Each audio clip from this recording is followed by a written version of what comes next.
Imagine you just got paid today. Fresh money in your account.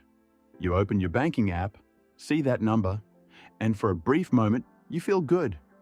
Genuinely good. Like everything is under control and this month is going to be different. You tell yourself you are going to save more, spend less. Maybe finally set up that investment account you have been thinking about for the last 8 months. And then life happens. A friend texts about dinner. There is a sale online you did not plan for. A subscription renews you forgot about. The week gets busy. And before you even notice, 2 weeks have passed and that feeling of control is completely gone. Sound familiar? Here is the part that most people get wrong about this situation. They blame themselves. They tell themselves they are lazy, undisciplined, or just bad with money. They promise to try harder next month and then watch the exact same pattern repeat itself. But what if the real problem has nothing to do with discipline? What if the reason so many people struggle with money is not because of how they were raised, how much they earn, or how hard they try? What if the real problem is sitting right between your ears? Here is something that most financial advice completely skips over. Your brain was not built for the modern financial world. Think about that for a second. The brain you are using right now to make every single financial decision in your life, whether to save or spend, invest or avoid, act or wait. That brain was designed tens of thousands of years ago, long before salaries, bank accounts, credit cards, or stock markets existed. And the mental systems your brain runs automatically every day were built for one purpose and one purpose only: survival, not wealth building, not long-term financial planning, pure immediate survival. The problem is that those ancient survival systems are still running in the background of every financial decision you make today. And in the modern world, they do not protect you. They quietly work against you. There are 3 of these systems that matter most when it comes to money. And once you understand them, you will never look at your own financial habits the same way again. The first one is called present bias. And the simplest way to understand it is this: your brain values things that happen right now far more than things that happen in the future. Not slightly more. Research suggests your brain weights immediate rewards roughly 10 times more heavily than the same reward received later. Here is a quick example to make that real. If someone offered you £50 right now, or £100 in 6 months, a large number of people would take the £50 today, even though waiting would literally double their money. The logical choice is obvious, but the psychological pull of right now is so powerful that logic often loses. And this is not a weakness. This was a feature. In the ancient world where your brain evolved, waiting was dangerous. If you found food, you ate it immediately because tomorrow was never guaranteed. Taking the immediate reward was the smart move. It kept you alive. But here is the problem. That same instinct now causes you to spend the money you have today instead of saving it for a future that your brain does not emotionally connect with. Your future self feels like a stranger to your brain. When you imagine yourself 10 or 20 years from now, the part of your brain that activates is the same part that activates when you think about someone you have never met, not you, a stranger. And we do not sacrifice for strangers the way we sacrifice for ourselves. So when you choose the takeaway over cooking at home, the new phone over adding to your savings, the weekend trip over investing for the future, your brain is not making a mistake. It is doing exactly what it was designed to do. Prioritize now. Protect the present. Let tomorrow figure itself out. The trap is that tomorrow always comes. And when it does, your future self pays the price for every decision your present self made. The second system is called loss aversion. And this one is perhaps the most misunderstood force in personal finance. Research by psychologists Daniel Kahneman and Amos Tversky found something remarkable about how humans process gains and losses. Losing £10 does not feel equal to gaining £10. Losing £10 feels roughly twice as painful as gaining £10 feels good. Your brain is not a balanced calculator. It is an alarm system, and losing something triggers that alarm far louder than gaining something, rings the reward bell. Again, this made perfect sense in the ancient world. Losing food or shelter was a life-threatening event. Your brain needed to treat loss as an emergency, so it wired itself to feel loss intensely, to avoid it at almost any cost, and to stay in safe, familiar situations rather than risk something new.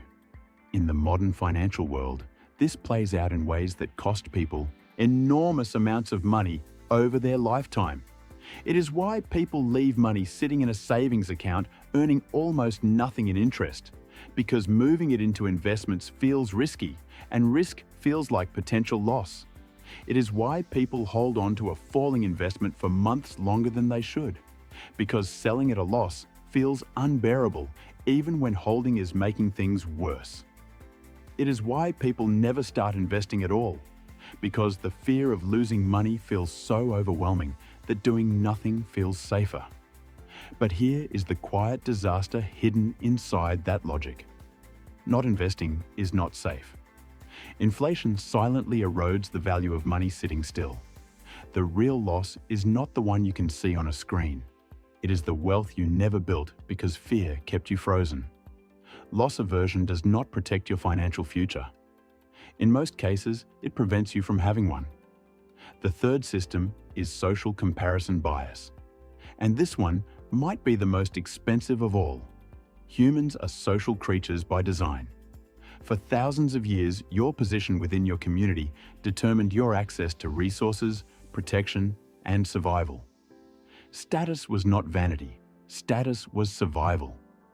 So your brain developed a powerful and automatic system for monitoring where you stood relative to the people around you. The problem is that system never switched off. Today, it runs constantly in the background, scanning your social environment and measuring your position against everyone around you. Your colleague's new car, your friend's holiday photos, your neighbor's renovation, your old classmate's promotion announcement on social media. Every single one of those signals triggers a response in your brain. A quiet, automatic, powerful urge to close the gap, to match or exceed what you see around you. Not because you rationally decided to, but because your brain is running a program that was written before money even existed. And the result is that millions of people spend money they do not have on things they do not need, to impress people who are too busy worrying about their own status to notice. Economists have a name for it: keeping up with the Joneses. But it is not just a cultural habit, it is a neurological pattern. And it silently costs the average person more money over a lifetime than almost any other financial behavior. The darkest part of this trap is that most of the people you are trying to keep up with are running the exact same program. They are stretching and spending to match people who are stretching and spending to match other people. It is a circle that never closes, a race with no finish line. And the only way to win is to stop running it entirely. So here is where we land. 3 systems: present bias, loss aversion, and social comparison bias. All of them ancient, all of them automatic, all of them working quietly against your financial future every single day without you even realizing it. And here is the most important thing to understand about all 3 of them. You cannot overcome them through willpower alone. That is like trying to hold your breath indefinitely. You can do it for a while, but eventually the biological need takes over. The same is true of these psychological systems. Discipline works until it does not, and then the same patterns return. The only way to genuinely change your financial outcomes is to stop fighting your brain and start building systems that work with it instead. For present bias, the answer is to automate your future before your brain gets involved. Set up an automatic transfer the moment your salary arrives. Before you see the money, before you feel it, before your brain starts calculating what it wants right now, a portion has already moved into savings or investments. You never feel the loss because you never felt like you had it to begin with.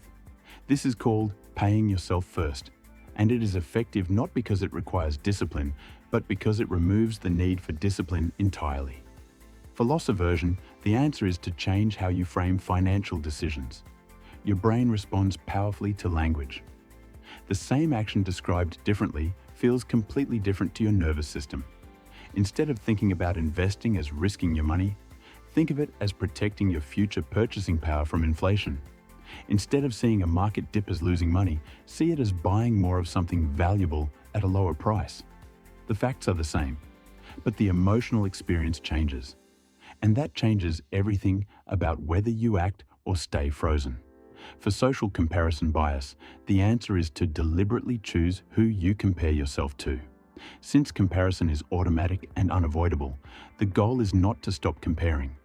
It is to redirect the comparison towards something that actually helps you. Compare your financial position today to your financial position 6 months ago. Are you saving more? Is your net worth growing even slowly? Are you closer to your goals than you were?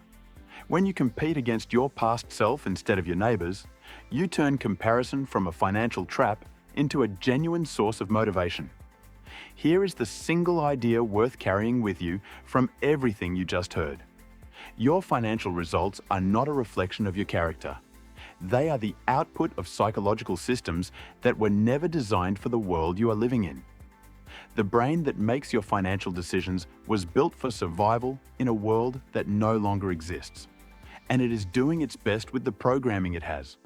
But programming can be updated, not through shame, not through trying harder, not through more discipline or more motivation or more goals written on a whiteboard, through understanding, through awareness, through systems that work with your brain instead of demanding it becomes something it was never built to be. Present bias, loss aversion, social comparison, bias. Now you can see them. And the moment you can see a trap clearly is the moment it starts to lose its power over you. That is where building real wealth actually begins. Not in a spreadsheet, not in an investment account, right here, in the way you understand your own mind. If this changed how you think about money, subscribe to Finance with Finn, because every week we break down one more idea that school never taught you about building real wealth. The next video covers the lifestyle inflation trap, the silent habit that catches almost everyone the moment they start earning more. You will not want to miss it.